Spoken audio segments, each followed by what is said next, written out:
Welcome to another edition of the Invisible Wheelchair Podcast. I'm Donald Grodoff, family coach with FamilyOCD.com and FocusedHealthyFamily.com. In the Invisible Wheelchair Podcast series, I delve into the hidden characteristics of OCD, anxiety, and anxiety disorders. The things that most people don't see, that are behind closed doors and shut within the mind about anxiety. My goal with these podcasts is to bring about awareness of obsessive-compulsive disorder, or OCD. Understand that I am not a doctor, therapist, or counselor, and the content, information, resources, and ideas that are talked about and brought up here in these podcasts are things that I have used, discovered, or have been recommended to me, and I always recommend to seek additional professional help in finding solutions for yourself. Thank you for listening and enjoy the podcast.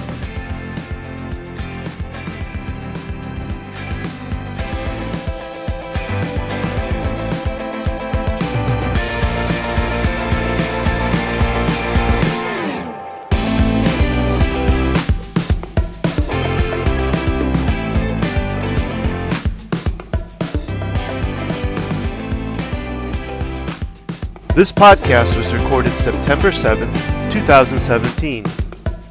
This is a special OCD Week podcast recording. It's called OCD Risk Factors and Causes. I thought it was important to look at some of the risk factors that are seen out there for OCD. You know, OCD still has a long way to go as far as studying and understanding it fully. But I think there are some things that you can understand that can be risk factors to OCD. Now, some of these different risk factors I'm going to talk about were done by a Dr. Stanley Swierczewski. It was a publication he did on January 31st, 2001. So this is a little old, but I've actually added in my own thoughts in this. So it's kind of a mixture between what he put out and what some of the things I've seen or believe in that.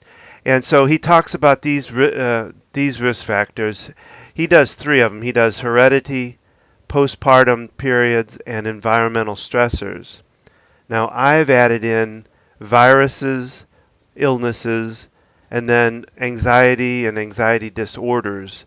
So I'm going to talk just a little bit about each one of those because in his work and in the studies that he used for his publication, he tells that OCD has a 25% chance that blood relatives will also have a disorder, the same disorder. And it talks about there's a 70% chance for identical twins to have OCD. If one has it, the other has it. There's a 50% chance for fraternal twins to have it. So I think there is a basis. I kind of looked in my own life with my daughter and tried to decide whether there was heredity involved or not. And it's hard for me to see. I don't see it in my family. I do look back at my own childhood. It kind of makes you do that in a way because you question everything. What did I do? Anytime you have a child with any kind of really disorder, a lot of times the parents go through, and I went through this idea of, what did we do? What did we do wrong? What did we do? Where did this come from? You're trying to define it, and it's really not definable at this point because you just haven't done enough studies on it. But I went through that same questioning, and I started looking back into my own past and into my family's past, not able to see, it dramatically, but when I look back at my own life, I do remember being, I was a kid that I ended up really cleaning the house because my mom worked, and both my mom and dad worked, so I was home alone and wanted the house clean, so I would clean the house. So I see some organizational things that I did that could be construed into OCD, but it didn't, that I remember, did not lead me to full out anxiety of worrying 3 to 4 hours over a certain thing if it wasn't just right. But I can see where there may have been tendencies that just were never triggered for me. And I think what I'm kind of, and this is my own general idea of this, but I kind of see it as, we probably all carry the possibilities or some form of OCD, but it's usually some kind of trauma or some kind of trigger that sets it off for us. And I don't think I got set off on it. But um, so heredity, from what I understand, does play a role in it. I have not seen it in my own life with my daughter, but that doesn't mean we do have, on both sides of it, we do have some issues that go on that could be related to it.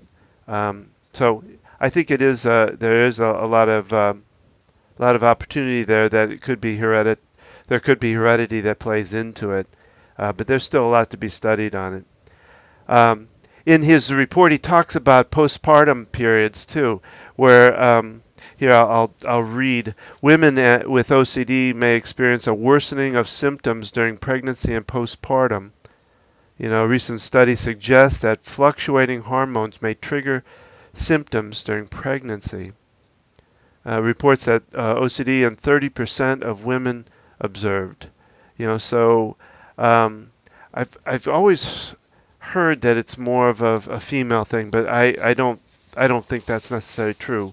Um, and it says the arrival of a baby brings new responsibilities, a new set of concerns and changes in routine. While normal reactions to newborns may include some anxiety, postpartum OCD features disturbing thoughts and excessive behaviors regarding the baby's well-being. And he lists out some of them. And it's really interesting. I had not thought about the baby factor, but even thinking back, you go through that syndrome with kids as they're born. I've got three of them. The first one, you fret and worry. You're worried about germs. You're worried about all this stuff. You're cleaning. You're doing all this stuff. The second one, it starts easing up. By the third one, you're dropping pacifiers on the ground and just wiping them on your shirt and sticking them back in. So I found this rather fascinating, the fact that, it could really even be heightened or, raised up when it comes to postpartum, and especially when you bring in depression. As I've talked about before, to me, OCD is a subset of most other disorders, including depression. And here's some of the thoughts, the obsessions that a postpartum mother may go through. These thoughts: fear of contaminating the baby, need for reassurance. Of course, that's a broad and general one for everybody. And fear of contamination is one that's one throughout OCD, but this one's particularly, and then particular to the baby. And I can imagine then it gets emphasized more, and it becomes really extreme. Reoccurring fear for the baby's safety, reoccurring thoughts of bad mothering, harming the baby, thoughts of disturbed order. Everything's, when you get your first child, it disrupts your life. It changes your life forever, really. And you in a good way, but that initial transition, those first couple of years, can be very tough. So I can imagine that OCD could just make that even worse. There's compulsions, repeatedly washing the baby, repeatedly calling the physician, incessantly checking the baby, avoiding and neglecting the baby, ordering and rearranging the baby's crib or room. It says these feelings and behaviors may occur immediately, but often begin 4 to 6 weeks after giving birth. So again, I hadn't thought about the postpartum factor, but that I could see how that could play a role in it. Then he talks about the environmental stressors that worsen OCD. And as I looked through these, they all had the theme of anxiety, which, as I've talked about before, and I'll emphasize again here, OCD it's not an organizational or a hand-washing disorder. It is an high anxiety disorder that takes over your life. So these environmental stressors that he mentions here are abuse, changes in living situations, so moving, uh, changing your house around, getting new furniture, whatever, those kind of things. Illness, occupational changes or problems. So transitioning, getting fired, things like that. Relationship concerns, going through a divorce, going through a bad time. Um, it can really play havoc on a relationship. Now, I have not had that situation, and I'm going to be doing a podcast very soon on relationships. One of the people that I work with in the OCD support group, Ryan Glubo, who's done a podcast already. One of the first interviews I did was with him. He and I talked about his wife and him coming on and doing an interview with the two of them and talking about how OCD affects relationships. And I think it's an important one, and I'm going to do at least one or two uh, podcasts on that subject, because I think it's very important. And then he talks about school-related problems.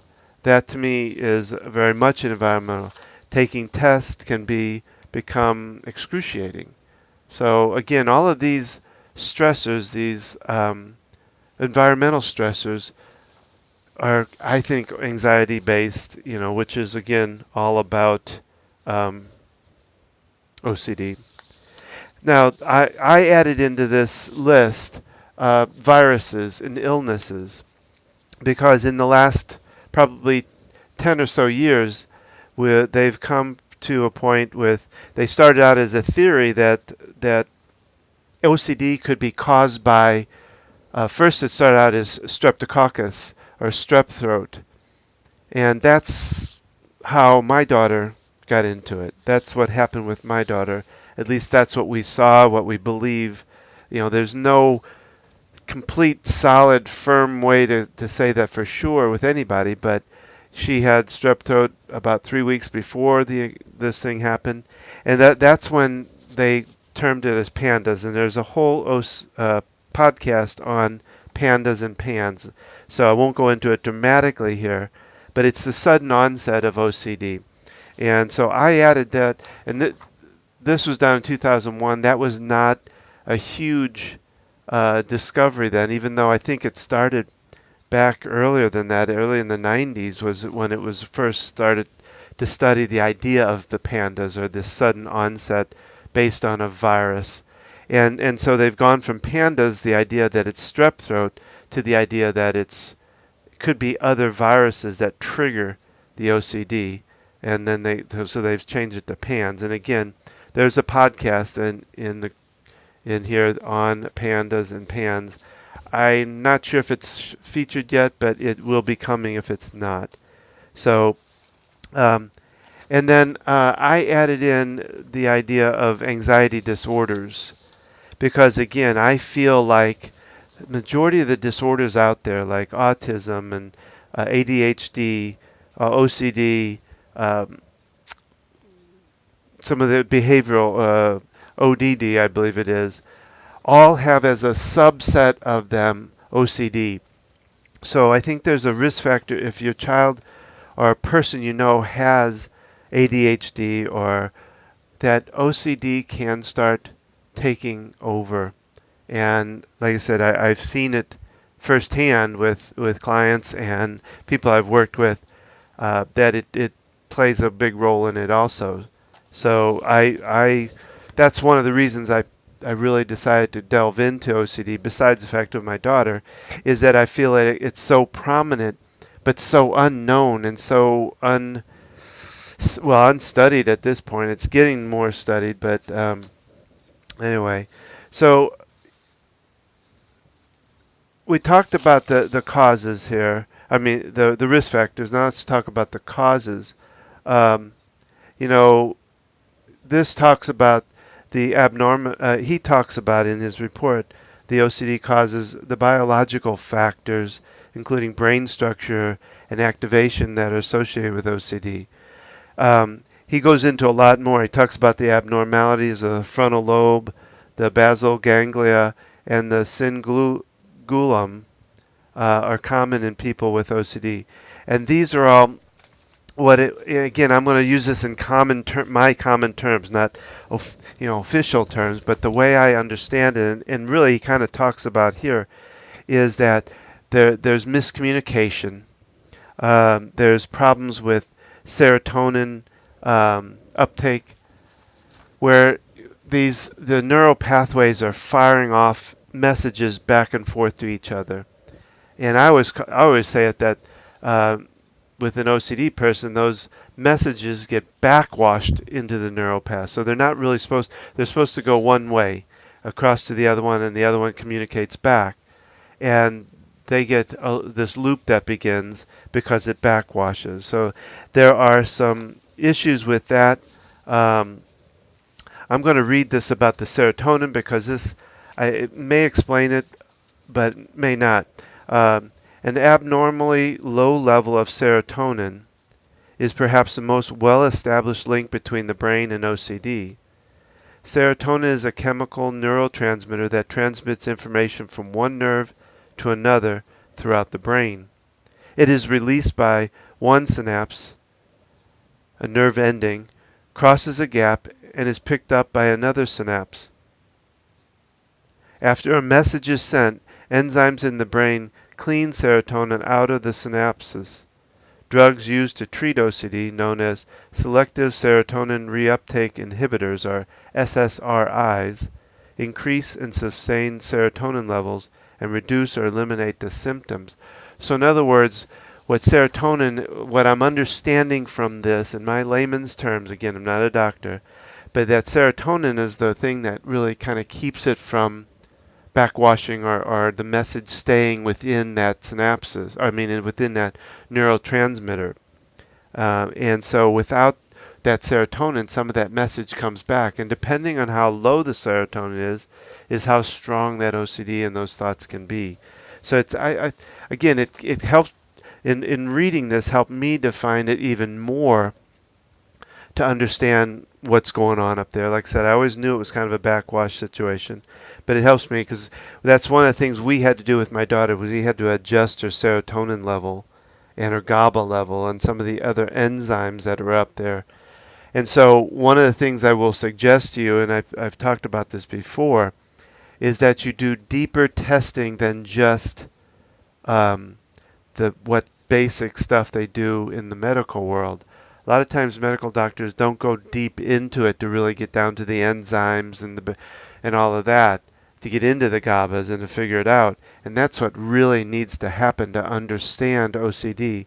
And that's why you really want to find a physician and a therapist and a psychiatrist and all that really understand OCD and what they need to do to to really fight it and fight it well. Because in situations like pandas, that sudden onset, proper medications and proper things right off the bat can actually turn OCD around really quickly. So the quicker you get to this stuff, the better. So um, I added in here as far as causes is, of course, anxiety and traumas. They play a big role because traumas can bring you into, OCD takes you into fight or flight, which reduces serotonin, which increases things like adrenaline and cortisol, which reduce the serotonin levels, which can make um, OCD worse. So you really want to, look at the fact that if somebody's been in trauma, that these kind of things could come about from that. Major brain traumas, PTSD, rapes, different things could trigger this, along with other disorders, but we're talking here about OCD. And so I find, this study again was done back in 2001. Or this report that this doctor publicized was back in 2001. So there wasn't this information out there about traumas, about other things, the pandas and pans and things like that that go on. So those are just some of the risk factors that I know of and have found for people. So just wanted to get that out there. I hope this information helps you. Again, trying to fight this as early as possible is really important, and as young as possible. Even though it tends to go a little later in life, I think finding it like we did for both my kids very early was a real benefit, because when they get into teen years, it makes it more difficult. They're in a resistant kind of stage. They're living out of their emotions, so it makes things more difficult to do the ERP and things like that. So I hope you enjoyed this. I hope it helped, and have a good day. That concludes this podcast. Please leave me a comment or question below.